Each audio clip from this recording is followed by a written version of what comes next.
नाज़रीन बुलेटिन जो सिलसिलो जारी है। हिते अवांखे अफ़सोसनाक ख़बर ॾींदा हलूं त काछे में तेज़ बरसाती वहकिरे खां पोइ नई गाज वही आई है। आड़ी 13 वटा बंद टुटी पियो है, जंहिं करे केतिराई ॻोठ पाणी हेठि अची विया आहिनि। खीरथड़ जे जाबलू पट्टीअ में वसकारे खां पोइ जोही में नई गाज 28 फुट वही आई।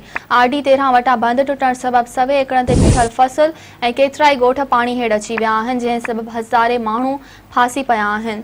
नई गाज जे वही अचण करे ऐं बंद टुटण करे ॻोठनि जो दादू ऐं जोही शहर सां बि राब्तो कटिजी वियो आहे। हज़ारे माण्हू पाणी में फाथल आहिनि। हिकु ख़ानदान वणनि ते चढ़ी पंहिंजी जान बचाई आहे। मुतासिर ॻोठाणनि पारां इंतिज़ामिया खां तुर्त क़दम खणी खेनि रेस्क्यू करण जो मुतालबो कयो वियो आहे।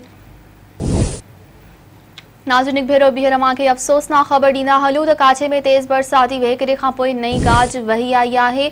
आड़ी 13 वटा बंद टुटी पियो आहे, जंहिं करे केतिराई ॻोठ पाणी हेठि अची विया आहिनि। खीरथड़ जे जाबलू पट्टीअ में वसकारे खां पोइ जोही में नई गाज 28 फुट वही आई।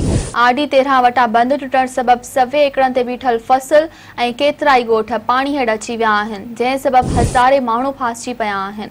नई गाज जे वही अचण ऐं बंद टुटण करे ॻोठनि जो दादू ऐं जोही शहर सां बि राब्तो कटिजी वियो आहे। हज़ारे माण्हू पाणी में फाथल आहिनि। हिकु ख़ानदान त वणनि ते चढ़ी पंहिंजी जान बचाई आहे।